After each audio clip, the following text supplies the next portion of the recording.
Buah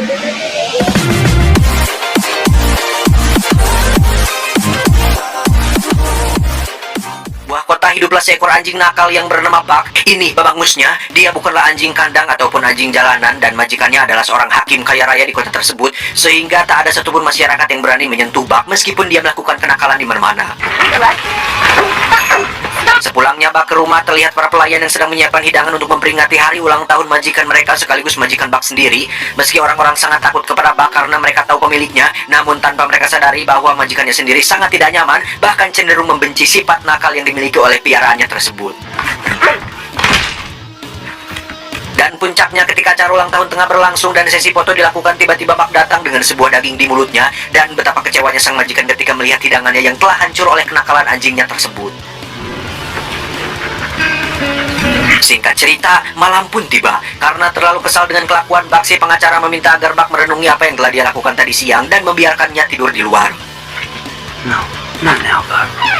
Beberapa saat kemudian, ketika Zeus mulai mengeluarkan gemuruhnya di kejauhan, sayup-sayup terdengar seseorang memanggil namanya. Ternyata orang tersebut merupakan orang jahat yang datang untuk menangkapnya.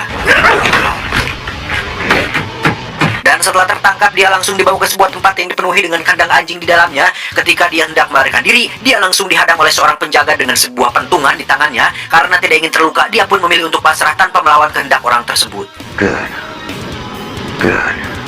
Namun ketika tak ada seorang pun memperhatikannya, dia pun langsung melarikan diri dari sana dengan sedikit kekecewaan yang dia perbuat dalam misi pelariannya itu. Dan lagi-lagi, kenyataan pahit langsung menamparnya saat dia menyadari bahwa dirinya tengah berada di atas sebuah kapal.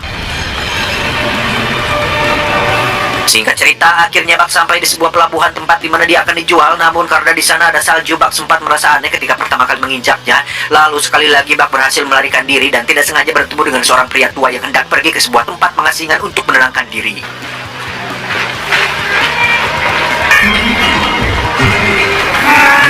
Hey, thanks. Buck. Kemudian Buck kembali tertangkap dan langsung dijual kepada seorang pria kulit hitam yang berprofesi sebagai seorang tukang pos. Dan oleh majikan barunya, dia langsung diperkenalkan dengan rekan kerjanya yang sesama anjing. Di sana dia bertugas untuk menarik kereta luncur yang di dalamnya terdapat ratusan surat untuk mereka kirim kepada masyarakat. Welcome to the team. Awalnya Buck tidak bisa menjalankan tugas dengan baik karena hal tersebut sangat tabu baginya. Bahkan dalam perjalanannya pun mereka sempat terjatuh gara-gara Buck tidak mengerjakan tugas dengan benar. Namun majikannya tidak memarahi Buck sedikit pun. Dia terus menyemangati Buck agar bisa lebih cepat beradaptasi dengan pekerjaan barunya. Dan lambat laun akhirnya Buck mulai terbiasa dengan pekerjaannya tersebut. Malam harinya ketika pembagian makanan sedang berlangsung, pemimpin para anjing yang tidak puas dengan makanannya pun langsung atau memulai mengambil paksa makanan milik anak buahnya. Namun Buck yang merasa kasihan langsung memberikan jatahnya kepada anjing yang tertindas tersebut. Dan sejak saat itu para anjing yang lain mulai menerima Buck dan lebih respek kepadanya. Singkat cerita, suatu hari petugas pos dan istrinya tengah memeriksa kondisi sungai yang telah membeku. Namun ketika berada di tengah sungai, tiba-tiba terjadi sebuah retakan yang mengakibatkan sang istri harus tercebur ke dalam sungai. Dan tanpa menunggu aba-aba, Buck langsung terjun ke dalam air dan menyelamatkan istri si tukang pos tersebut. Namun naas, Buck tidak bisa menahan keseimbangan tubuhnya dan terjebak di bawah sungai es. Kemudian majikannya itu langsung mengejar Buck dan mencoba untuk memecahkan lapisan es agar dia bisa menyelamatkan anjingnya yang sedang terjebak. Namun sia-sia saja karena lapisan es yang terlalu tebal sehingga sang majikan hanya bisa pasrah dengan kepergian anjingnya tersebut. Namun baru saja sang majikan menerima takdirnya, tiba-tiba dengan watadosnya Buck memberikan sebuah tongkat kepada sang majikan agar dia bisa memecahkan lapisan es dengan mudah. Dan hal tersebut cukup mengharukan. Singkat cerita, malam pun tiba. Atas dasar rasa terima kasih yang sangat mendalam kepada Buck, majikannya kemudian memberikan Buck sebuah daging yang menandakan bahwa kini dia telah diterima sepenuhnya oleh majikannya tersebut. Namun sayangnya sang pemimpin barisan para anjing tidak menyukai Buck atas apa yang telah dia dapatkan dari sang majikan. Kemudian dia mengajak Buck berduel di bawah indahnya aurora atau cahaya kutub. Awalnya Buck kalah hingga tak sadarkan diri. Kendati tak sadarkan diri, kawanan anjing lain yang menaruh hormat padanya pun mulai menyemangatinya. Mendengar ucapan semangat dari teman-temannya ditambah dengan bayangan serigala hitam yang selalu ada ketika Buck dalam kesulitan, dia pun akhirnya bangkit dan perkelahian pun kembali terjadi di antara mereka.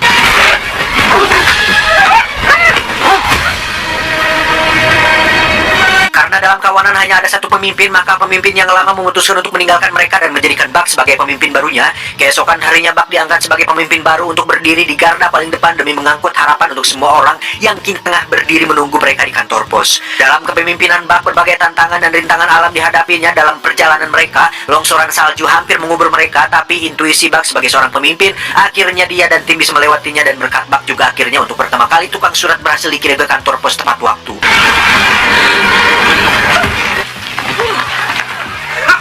Dan setelah berhasil dengan tugasnya, Buck kemudian melihat semua wajah konsumen yang dipenuhi dengan senyum kebahagiaan. Dan lagi-lagi dia bertemu dengan serigala hitam yang selalu hadir dan mengawasi Buck dari balik bayang-bayang, lalu menghilang seiring hembusan angin yang menutupi tubuhnya. No hope for me. Di tempat lain terlihat seorang pria parubaya bernama John Toronton yang sedang menulis surat untuk istri tercintanya. Keesokan harinya John bangun kesiangan dan hampir terlambat untuk menitipkan surat kepada istrinya. Namun Buck yang melihat seseorang membawa surat berinisiatif untuk berhenti dan mengambil surat itu. John lalu berkata kepada tukang pos bahwa surat itu merupakan ucapan ulang tahun untuk anaknya, dan dia mengucapkan terima kasih kepada Buck. Tanpa dirinya mungkin surat itu tidak akan pernah sampai kepada sang istri. Kemudian setelah semua selesai, mereka pun kembali melanjutkan perjalanannya untuk mengirimkan surat ke tempat lain. Namun sesampainya di tempat tujuan mereka, tukang pos mendapatkan sebuah surat resmi dari pemerintah bahwa pekerjaan mereka akan dihentikan. Karena di awal musim semi, sebuah surat digital bernama telegram akan segera masuk ke kota hingga tenaga mereka sudah tidak dibutuhkan lagi. Dan dengan berat hati, tukang pos itu pun menjual timnya sehingga membuat mereka harus kembali menunggu majikannya yang baru. Oh, bodyguard.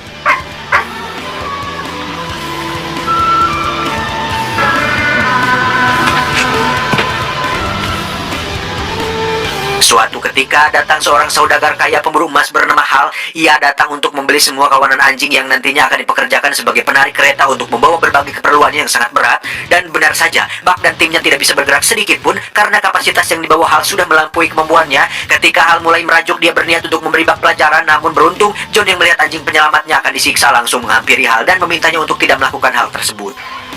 Yeah, I know. Kemudian John bertanya kepada Hal tentang tujuan perjalanannya, namun ketika dia melihat sebuah peta, John langsung memberikan saran kepada Hal untuk tidak melakukan perjalanan karena semua yang dia impikan merupakan sebuah dongeng belaka. Ditambah lagi, musim semi akan segera datang sehingga salju akan segera hilang, dan ditakutkan bahwa anjing yang mengangkut mereka akan mati tersiksa di perjalanan. Namun Hal yang telah dibudakkan oleh harta pun dia mengatakan kepada John untuk tidak ikut campur dalam urusannya, dan dengan dipenuhi emosi, Hal dan rombongannya pun memutuskan untuk memulai perjalanan mereka. Sementara itu di perjalanan mentari di siang hari mulai mencairkan salju yang membuat perjalanan Buck menjadi lebih sulit. Beban berat yang dia bawa ditambah dengan trek yang mereka lewati membuat Buck harus bekerja lebih keras, bahkan melampaui batas kemampuannya sendiri. Karena tidak mampu menahan beban, akhirnya Buck dan timnya mulai tumbang karena kehabisan tenaga. Dan ketika hendak memberinya pelajaran, lagi-lagi seorang John datang dan langsung menyelamatkan Buck dari kekejaman si Hal. Sekali lagi John meminta Hal untuk tidak melanjutkan perjalanan mereka karena itu semua akan sia-sia saja dan dia akan membahayakan semua rekan setimnya. Kemudian setelah menjalankan kewajibannya, John langsung membawa Buck ke sebuah padepokan. Sementara itu anjing yang lain terpaksa harus mengikuti Hal dan meninggalkan sosok pemimpin yang sangat mereka hormati. Singkat cerita, beberapa hari kemudian akhirnya Buck siuman dari pingsannya dan langsung berlari keluar rumah karena dia melihat sungai yang kini sudah tidak tertutup oleh es. Sakolebat dia teringat dengan teman-temannya yang keselamatannya sudah tidak terprediksi lagi. Kemudian John pergi meninggalkan Buck yang sedang merenung dan berkata kepada Buck bahwa dia bisa tinggal atau pergi dari rumahnya. Setibanya di sebuah kedai, John tiba-tiba diserang oleh Hal karena merasa dendam kepadanya. Hal berkata kepada John bahwa semua orang dan anjing pengangkut pergi meninggalkannya dan itu semua adalah kesalahan John. Namun tiba-tiba Buck datang dan langsung menyerang Hal karena dia juga memiliki dendam kepadanya. Akan tetapi pengunjung di sana melerai mereka dan mengikat Buck karena menganggap bahwa dia adalah anjing gila. Ketika Buck hendak dibunuh, salah satu deputi di sana mencoba untuk kembali menenangkan keadaan dan dia melihat Hal membawa sebuah senjata yang sangat dilarang penggunaannya di tempat tersebut. Oleh karena itu Hal pun dilempar keluar dari kedai oleh pemiliknya. Sementara itu John dan Buck memutuskan untuk pulang ke rumah mereka. Di rumah John bercerita kepada Buck bahwasannya dia mempunyai seorang anak yang sudah meninggal karena sebuah tragedi. Dan setelah anaknya meninggal, dia dan istrinya sudah tidak bertegur sapa lagi dan memilih untuk saling berpisah satu sama lain. Singkat cerita, pagi puncak, tiba-tiba rencana muncul dari benak Tonton. Di akhir masa hidupnya, ia bertekad untuk pergi ke suatu tempat yang menjadi dambaan putra kesayangannya selama ini. Sebuah tempat yang tak pernah dikenalnya selama ini. Itu jauh di luar peta yang selama ini Tonton pegang, dan petualangan mereka berdua pun dimulai.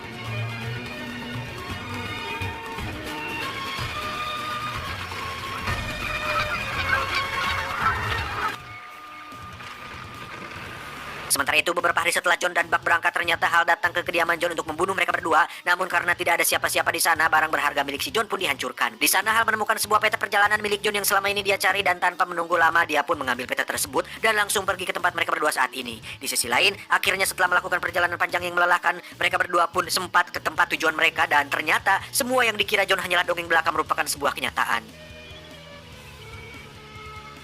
Keesokan harinya ketika John sedang mandi dan dia melihat banyak sekali emas yang berserakan di dalam sungai, sementara itu perhatian Buck terus teralihkan oleh serigala kutub yang masih perawan. Melihat rekannya yang sedang kasmaran, John menyuruh Buck untuk pergi menemuinya, dan kini hari demi hari dilalui Buck dengan terus mengikuti pujaan hatinya tersebut.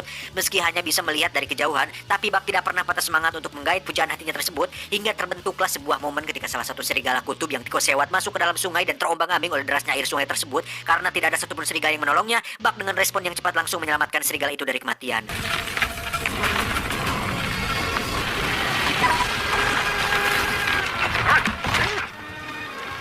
Dari sana keluarga serigala mulai menerima Buck untuk masuk ke dalam kelompoknya. Buck pun mulai menikmati hidupnya sebagai hewan liar bersama kawanan serigala, dan dia pun kini mulai mengikuti kegiatan berburu hingga bisa memberi makan majikan yang sedang menunggunya di rumah.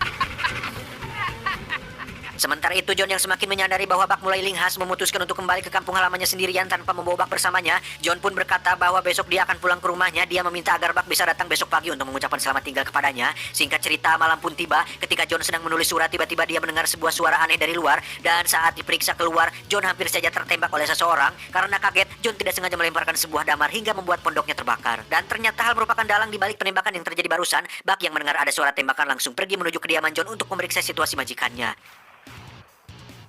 Kembali kepada John yang sedang berkelahi dengan Hal, di sana John tertembak tepat di perutnya ketika hendak mengambil senapan milik Hal, dan tanpa merasa bersalah, Hal langsung menanyakan tentang lokasi di mana emasnya berada. Lalu John pun mengeluarkan semua emas dari sakunya dan mengatakan bahwa itu semua ada di mana-mana. Dan tiba-tiba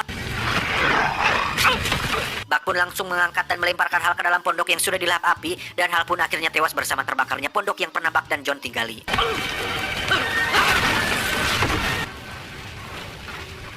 Lalu Buck menghampiri majikannya yang berada dalam kondisi sekarat. Melihat majikannya sekarat, Buck mulai menyemangati John dengan memberikannya sebuah buku yang disertai foto anaknya. Namun tidak berselang lama, John pun menghembuskan nafas terakhirnya tepat di pangkuan si Buck. Sepeninggalannya John, Buck akhirnya menikah dengan sang serigala kayu dan melahirkan beberapa keturunan. Lalu film ditutup dengan Buck yang melihat ke arah serigala hitam yang selalu ada ketika Buck membutuhkan sebuah motivasi. Lantas, siapakah serigala itu? Tamat, ending yang cukup membagongkan.